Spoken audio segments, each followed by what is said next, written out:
there comes a day where being average, being mediocre is just sickening to you. I came to a place in life where I just didn't like me anymore.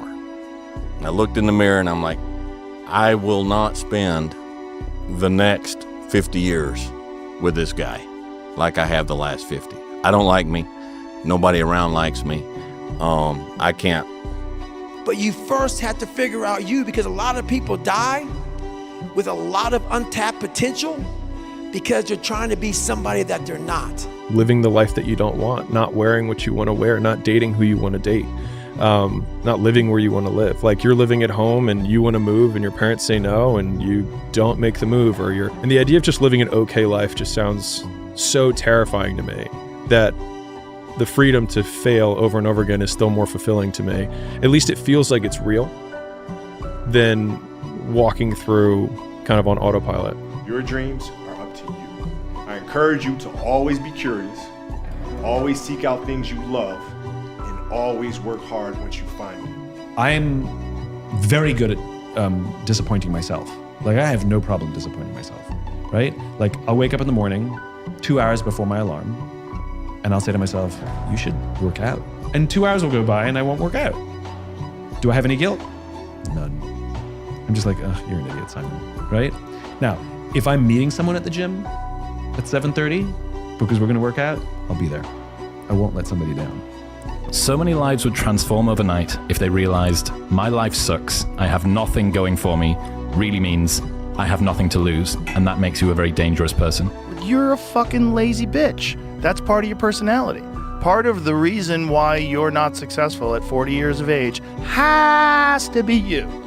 Has to be. Some of it has to be. But if you're stuck in this modality, if you're stuck in this mindset of, the world fucks me over, it's like never gonna, no one's gonna want to be with you. No one's gonna want to have children with you. No one's gonna be willing to rely on you to support a family. Like, you have to get your shit together. Your excuses will destroy you and take everything that you ever wanted from you if you let them. Doesn't sound like a friend. No, it's definitely not a friend. It's definitely not a friend. They're not. So when your excuses make you feel a little bit better about the fact that you didn't execute on what you needed to execute on, then they can make you feel better. But they're not helping you. They're not helping you at all. Most distractions come dressed as easy opportunities. Oh yeah. This is interesting because as people begin to accumulate the success that they say that they want, this becomes an increasingly big problem.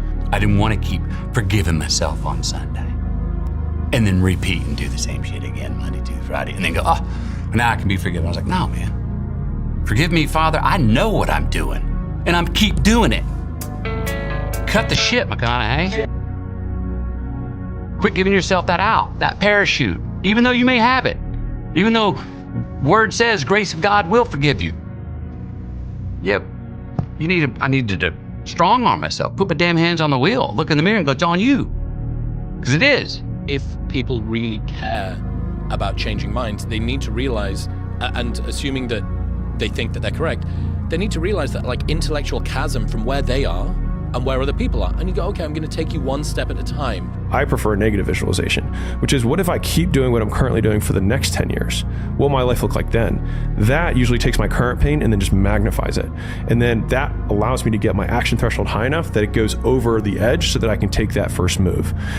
If your life was a movie and people were watching up to this point, what would the audience be screaming at the screen, telling you to do with your life?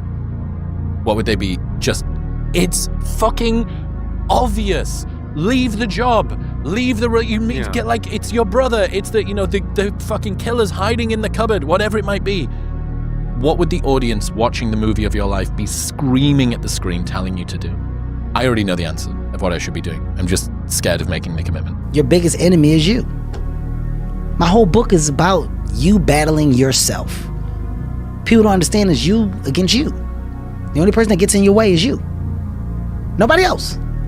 It's you. Your mind can be your home or your prison. You get to choose which. Thoughts become beliefs when they're repeated so many times. And what we believe about ourselves determines our whole experience of the world, because it becomes the filter through which you view everything, every interaction, every experience. Everything is filtered through what you believe about yourself and the world. This is happening all the time in our lives. And it's a lot easier for our brains to actually just find evidence to support what we already believe, rather than kind of find conflicting evidence and then have a new way of thinking. Yeah. And so our minds really are keeping us stuck in these like patterns. If we want to talk about, if you want to find purpose, you have to take accountability for your life. And what I mean by that is like no one can bestow it upon you. No one can just give you a purpose.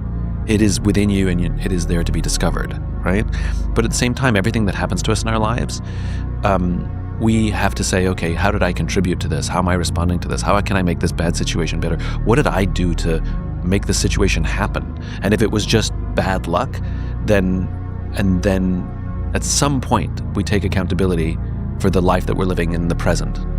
The past we can't change, but we can be fully present to say, okay, what am I going to? If this has happened, how can I grow from this? And that's accountability. If I don't do it, then there's a lag. I need to train. I need to do it because I'm mentally so invested in it now that when I don't do it, I feel like I've cheated myself in a day or a week that I've taken off. I feel like, yo, man, I'm not myself, because when I am doing it, I feel like I'm committed. I'm committed to constantly building and reshaping and molding. I'm working on me. So when I'm not working on me, I don't feel like my day that's supposed to be about me is starting off with the biggest bang. Right.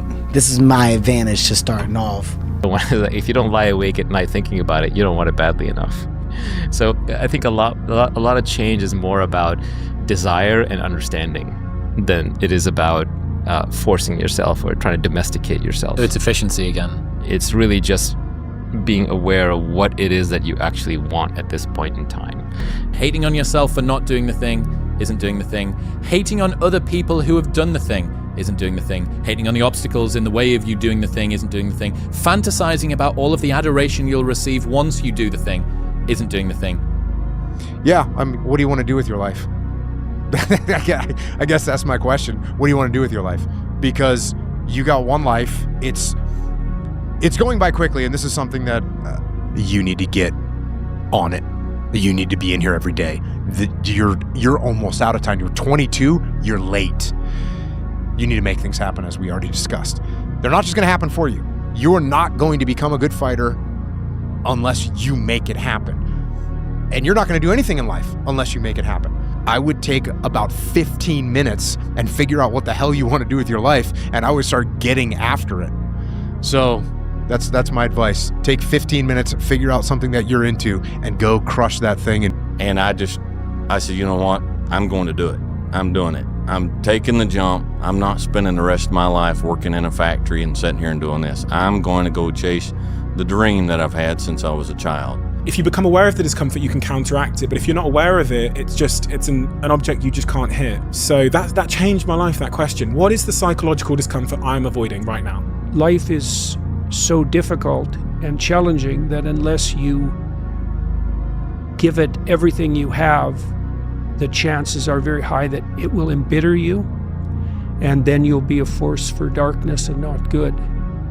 And so, you know, the fact that life is short and can be brutal can terrify you into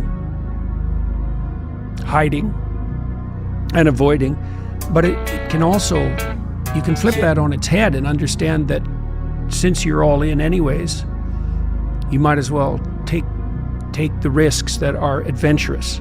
Listen to me. The most important thing is this: to be able at any moment to sacrifice what you are for what you will become. What kind of risk builds men? Risk something that we're all at least hardwired in part to do, I imagine that there's some kind of risk that builds them up and another kind that destroys them. Well, I think constantly trying to be in rooms you don't deserve to be in. Apply to schools you shouldn't get into. Apply to jobs you shouldn't get into or you shouldn't receive. Take a shot at girls that you don't have any. Express friendship with men more impressive than you. Probably the most important thing for a young man is to surround yourself with, at least in the short term, men who you perceive as being higher character and more successful than you. If your life was a movie and people were watching up to this point, what would the audience be screaming at the screen, telling you to do with your life? You're an animal. You're here. You're here to survive. You're here to replicate. You're driven. You're motivated. You're going to do something. You're not just going to sit there all day. Unlikely. Some people do. Maybe it's in their nature.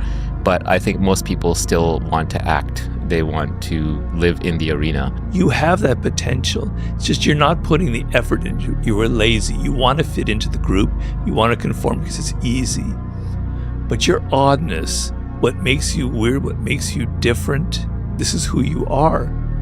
And if you lose that, not only are you not going to be successful in life, you will also lose yourself. I think if you don't have the ability to evolve, then it's game over at some point. So I think it's that simple. No one gives a shit who is 4th place at the Olympics. Reminder that if you want to be exceptional, you're going to be different from everyone else. That's what makes you exceptional. You can't fit in and also be exceptional. Both have discomfort. When you fit in, you have internal conflict because you're not being 100% you. When you're exceptional, you have external conflict because everyone sees you as different. Pick one. The life you want is on the other side of a few hard conversations, and you're living a life you hate because you're too afraid to have them. Remember that the outcomes that most people get are ones that you don't want in any case. The average American is obese, divorced, and with less than 1K in the bank. So doing what sobering, isn't it? Doing what everybody else does sounds like a very surefire strategy, but the outcomes are ones that you don't want. Don't follow what most people do because you don't want the results that most people get. The average person is obese, likely to be divorced, and has less than 1K in the bank. It feels safe to do what everyone else is doing, but it's actually a terrible decision. It's like the best way to guarantee to not have the life that you want is to do what everyone else is doing. The biggest risk to your future isn't your competition. It's the distractions you insist on keeping in your life rather than doing the things you know you should be doing but aren't. This is a mindset. Maybe it's true, maybe it's not. But there's a motherfucker out there who wants what you have, who wants the position you are, who wants the job you have, who wants the wife that you have, or the husband. There's someone out there hungry and wants everything you fucking have. Maybe it's true, maybe it's not. But if it is, it's gonna be your ass. Everything that happens to you is your fault, and that your life won't change until you decide that you want to be the CEO of your life. Every day I walk this earth and I see average all over the fucking place. And they want to ask me, how did you do it? I can't tell you how, because you're not gonna do it. You're not gonna do it.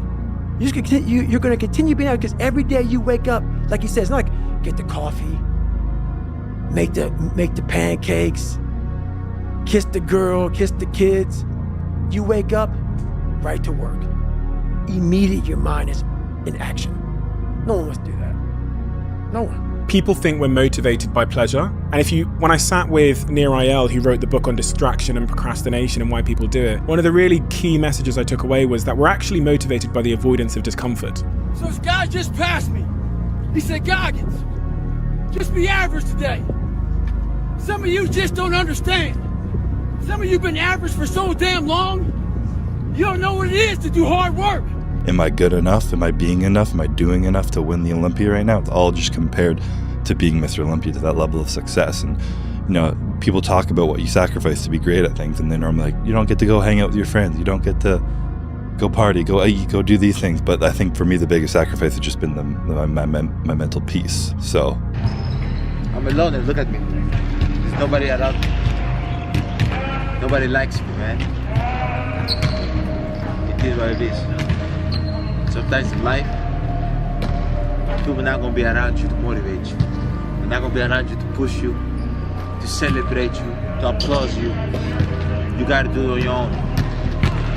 That's what I'm doing right now. Because if you want to understand why you're procrastinating in some area of your life, the most important question is heightening your self-awareness on the thing that's causing the discomfort. Because in most areas where we procrastinate, we have no idea. We're just avoiding it. If somebody finds himself in a too dark place, increase the amount of activity. Which means spend a lot of time outside while the sun is shining where there are a lot of people. The opposite is you're in a dark place and you stay at home in your four walls. For some time, it's sometimes necessary, but this is not going to be the solution. Purpose, we're all looking for this golden purpose. Is it this, is it that, is it making money? Is it my family? The purpose is you. We forget that. Every fucking day I wake up and I don't want to do some fucking shit. I'm like, okay man, do you want to be a bitch today? Yeah. Do you want to feel like a little bitch? Do you want to walk around all day knowing that you could but you didn't? So it's perform without purpose. You have to learn how to get up and do shit when you ain't got no fucking 5K, no 10K, nothing. Nothing exists. Your life fucking sucks. You're in the fucking dungeon. But guess what, motherfucker? I'm still going to get it. He goes through his entire life of randomness, and he gets on the Who Wants to Be a Millionaire version in India, and it has 12 questions to make $1 million. And from only 12 random experiences in his life that seemed meaningless at the time, was he able to answer all of the questions and then ultimately win. And make that commitment that when I'm in the moment, I do something that commits me when I leave that moment. You get in state, you get inspired enough, or you get pissed off enough, something moves you and say, not another day, not an hour, I'm changing this, right? But then when you leave that moment, and you get caught up with some meeting or something with your family or something in your social media, email, or whatever it is, gradually you're in a different state and then you don't follow through. And the biggest risk to your future isn't your competition. It's the distractions you insist on keeping in your life rather than doing the things you know you should be doing but aren't. People delay doing things they don't like for longer than it takes to do them. The distance that we can shrink between wanting to do something or thinking something should be done and it being done is a direct indication of our personal power in our lives. And so that has helped me basically think, don't be a powerless bitch. Like, just shrink the gap. Like, you don't need to take 30 minutes of getting ready to start working. Like, you can just start working, because as soon as you get into it, you start pulling the thread and you're like, oh, here it is. And tomorrow will be the same for you. So that's an easy one. This was just entertainment for you. Just define in terms of actions what you are going to do. I mean, that is really it. And so, like, you can prove to yourself that you learned something from this podcast rather than just being entertained by this podcast by simply doing something different, taking an action. A habit missed once is a mistake. A habit missed twice is the start of a new habit. Never miss 2 days in a row. I have to do more, and I have to do better, I have to be better, I have to work harder, I have to take myself to the limits and further, because now that's my standard. And now I need to overcome that standard to really impress anyone. In life, not only do you need to run towards something that you want, but you need to run away from something that you fear. So if your day looks the same every single day, you have learned nothing. And so that means that if you listen to this podcast and then nothing changes about your behavior as a result, this was just entertainment, not education. And so that has been it's a very sobering point, because you realize, oh, I have to change my behavior in order to demonstrate that I have learned. And when you look at the root word of decision, it's decadere, which means to cut off. I'm going to cut off all other options. You know, I'd heard like Will Smith say there's no reason to have plan B because it distracts from plan A. Like, it's got to be the thing. And I was like, oh my God, I got to commit to this thing. I can't have any more feelings of like, I'm going to go back to working for someone else. Like, this is my life path. I'm either going to succeed at it or I'm going to die trying. Motivation is a feeling that comes and goes, and it doesn't matter whether it's there or not. Discipline is infinitely more important. So no matter how you feel, get up and do what you're supposed to do. That's it. And that's discipline. It's not motivation. If you only did what you were supposed to do when you were motivated to do it, that's leaving it to chance. But if you're disciplined, you go do what you're supposed to do. That's the way it works. If you don't do it at something more than other ones, you're never going to be number one like me. I'm joking. So you're never going to be in a higher level so many years. You can be 1, 2 years, okay. 20 years, 13 years is impossible. Forget it. If someone tells you the opposite, in my opinion, they're lying. Yo could be rich. You could be rich, man. But you cannot erase the work ethic part. There is no getting around. Ain't no elevator to the top. You got to take the stand. The elevator don't go to the top, man. Not in the world of success. You gotta take the stance. Y'all gotta start getting gritty, man. But when you do 100 repetitions of something, the first 5 times you're like, wow, I'm so much better. But then like the difference between 5 and the next 95 times is what goes from being great to being a masterpiece. And like it's that next 95 that I think is what makes people world class, and that's where everyone falls off, and that's why most people aren't. Live in the past. I'm really good on that, you understand? I learned by the years that, listen, Cristiano, let's go. Because pain, you're gonna have all the time, uncertainty and constant work. Constant work, constant work. Doesn't matter what's happening. It's gonna happen in your life. You have to continue. To win, you gotta lose. To be successful, you gotta have something that's not successful. To be happy, you gotta have disappointment. So I think all of those things have evolved and happened to make me who I am and understand the benefits and the privileges I have for being who I am. You have to get up every day. When I get up out of bed, I strap up and I'm getting ready for fucking war. Because I know I'm coming in here. I know a bunch of bad shit's gonna happen that I'm gonna fucking deal with. I am happy if I discover limits. This can be physical limits, it can be limits in terms of strength, it can be limits in terms of your level of stamina, it can be limits in terms of the amount of your flexibility. Because always when I hit them, I know this is my next project. This is the next area in my life right now, which is directly being mirrored in front of my eyes. This is your limitation. You have not went beyond that yet. And so on the one side, this is motivating to me, but on the other side, it also just cultivates this constant drive, this constant fire. You can hate each other as much as you want, but you have to fight these other legendary bad motherfuckers to yourself become a legend. Throw this out for me. I'm tired. I'm moving in slow motion, but I need to go to the gym and dumbbell press 150-pound dumbbells. Like, how does that translate? My mind doesn't think I can do it. I'm severely underestimating my strength that I can't pick this can up.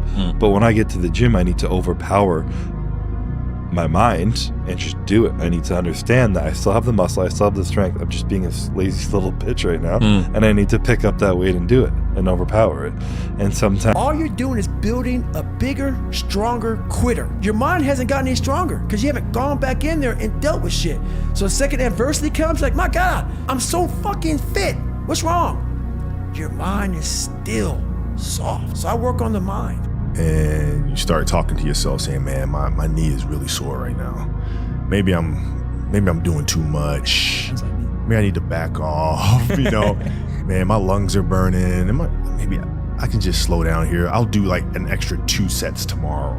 You know, it'll be okay. Yeah. Right? That sort of stuff. Yes. Like that stuff's dangerous. Yes. And that's when you just gotta say, you know what?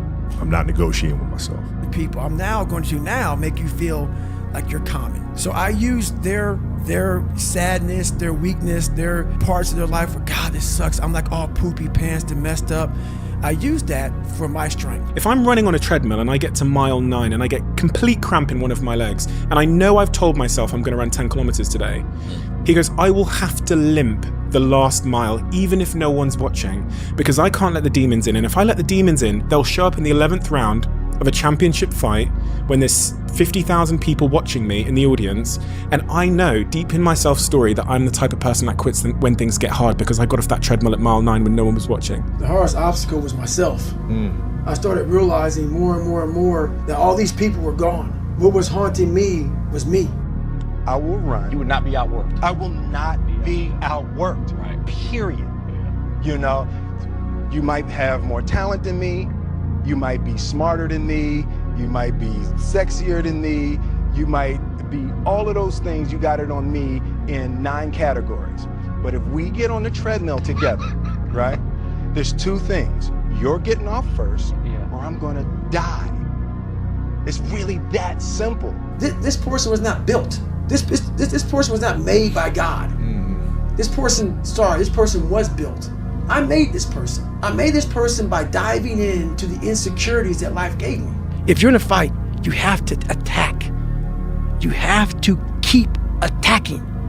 The enemy has to know he is not going to give up. You must break the soul of whatever the fuck is in front of you. My new norm is You get up every fucking morning at 4 o'clock and you suffer. This is your new norm. That became my new fucking life. Most people want to get out of it. I said, no, motherfucker, this is your new life. This is who you are. Your new norm is you wake up and you suffer. And I started realizing if that's my mentality, this shit ain't hard anymore. But if you are able to get up every morning, have no passion, no drive, no motivation, no shit, and still get up with that kind of fire, you will be successful in life. I guarantee you that. Monday, get better. Tuesday, get better. Wednesday, get better, right? And you do that over a period of time, you know, not like 1 month or 2 months. I mean, it's 3, 4, 5, 6, 7, 8, 9, 10 years. And then you can get to where you want to go. When you want to achieve the highest goal of all time, you are going to have to learn how to get your ass kicked all the way up that damn mountain. People are so constrained in their thinking of what level of effort is because they haven't considered what trading way more for that thing is. But they would be willing to trade far more for that thing if the trade were clear. But because they've never tried hard at anything, they just think, oh, this is what trying looks like, which might be like the occasional Google search and a couple hours a week of like watching some videos on YouTube on something. It's like, that is not trying. Like, that is not trying. Like, if you cannot count the amount of repetitions that you're having in the hundreds, that is not trying. The only way that we're going to be able to get past this and the way God is going to use me right now is for me to stop talking about the pain, stop talking about what happened, and do something about it. And that's where I'm at right now in this moment. Don't stop when you're tired. Stop when you're done. So remember that. Are you done? A lot of you are not done. Self-esteem is earned. It's only earned by you with yourself. You're not going to get self-esteem because everybody praises you. Someone can tell you your whole life that you're brilliant, you're a genius, you're beautiful, you're handsome, and you not believe it. Someone can tell you you're a piece of crap and you're never going to become anything. And there's a part of you can say, I'll show you, as many people have, and then they develop drive out of it, right? So it's really, self-esteem comes from doing incredibly difficult things where you know you pushed yourself. It's not virtue signaling. It's not telling people about it. It's what you know inside your soul is true. The vast majority of successful people have one thing in common, which is they're consistent. And consistency, you cannot see in a snapshot. You can't see consistency in a soundbite. You can't see consistency in a reel. And so consistency is one of those things I think you talked about, unlearnable lessons. I think they are difficult to learn without large amounts of exposure. And so I think those are the types of lessons that become unlearnable, is that you need large amounts of exposure in order to encapsulate the lesson itself. You do everything in life that you do not want to do. You are unhappy 90% of your life. But that means that other people are eating because of you. They're living because of you. They're achieving because of you. I don't apologize. In the end, I don't care whether you love me or you hate me, just as long as I win. Everything in my life, volume negates luck. Violence is the answer. Like, these are sayings that are plastered around the wall of this office because they've been so true for me that you can brute force what you want into reality. And yes, today, we talked about trades that we're not willing to make. But if you want something, like, did you fucking move mountains? I'd like to let you in on a very important secret I learned when I was about your age, boy. You see, power, real power, doesn't come to those who are born strongest or fastest or smartest. No, it comes to those who will do anything to achieve it. You want to be that motherfucker for your family. That when all hell breaks loose, they know that even though you're good by yourself, you got a family to take care of, and you have made enough for them that they fall on their fucking ass, you can pick them up. And there's sort of two things happening at once here. One is you can work way harder than you think you can. Yes. And another one is most people work so not hard that even a small amount of working hard puts you into a rarefied strata of people. And both of those things are true at the same time. There comes a fucking day where push comes to shove. Where being mediocre, being like average and shit just fucking burns and sucks so much. You can't deal with it one more day. And you get off your fucking ass and you create something that's always been there. It's always been inside of you trying to come out. But you've never wanted to unwrap it because it's too much fucking pain and commitment. You negotiate the cost with yourself. Backwards from the assumed success, which is why do so much volume, it would be unreasonable that you are successful. Is that when it feels scary to jump, Ian, that is exactly when you jump. Otherwise, you end up staying in the same place your whole life. And that I can't do. Like, did you try, or did you move the fucking world to make it happen?